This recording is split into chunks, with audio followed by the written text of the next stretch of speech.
എല്ലാവർക്കും ഉപകാരപ്രദമായ ഒരു വീഡിയോയാണ് ഞാൻ ഇപ്പോൾ ചെയ്യുന്നത്. മഴക്കാലത്ത് എങ്ങനെ കുരുമുളക് ഉണക്കാമെന്നതാണ്. നമ്മൾ സാധാരണ രീതിയിൽ മഴക്കാലത്ത് കുരുമുളക് ഉണക്കാൻ പറ്റാത്ത രീതിയിൽ ആവും.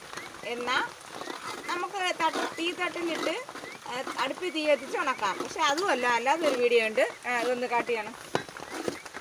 ഇങ്ങനെ ഉണക്കാം. കണ്ടാ, മഴക്കാലത്ത് കുരുമുളക് ഉണക്കുന്നതാണ്. ഇങ്ങനെ ഉണക്കാം. ഇങ്ങനെ ഉണക്കിയിട്ട് ഈ പരുവാകുമ്പോഴത്തേക്കും, പച്ച കുരുമുളക് ഈ പരുവാകുമ്പോഴത്തേക്ക് എന്ത് ചെയ്യണം, കുറച്ച് നേരത്തേക്ക് ഇങ്ങനെ ഒന്ന് ആക്കി കൊടുക്കുക. എന്നിട്ട് കുറച്ച് നേരം ഇതിനെ ഈ രീതിയിൽ അങ്ങ് വയ്ക്കുക. അധികമായിട്ട് ചൂട് ആകുമ്പോഴത്തേക്കും ഒന്ന് മാറ്റി വേറൊരു സ്ഥലത്തേക്ക് മാറ്റി വയ്ക്കണം. വീണ്ടും ഈ പരിപാടി തുടരാം. അങ്ങനെ ഒരു 10 മിനിറ്റിനകത്ത് വെച്ച് തന്നെ നമുക്ക് കുരുമുളക് ഉണക്കിയെടുക്കാവുന്നതാണ്. എല്ലാവരും ചെയ്തു നോക്കുക. ഈ വീഡിയോ ഇഷ്ടമായാൽ ഷെയർ ചെയ്യുക, ലൈക്ക് ചെയ്യുക, കമൻറ്റ് ചെയ്യുക.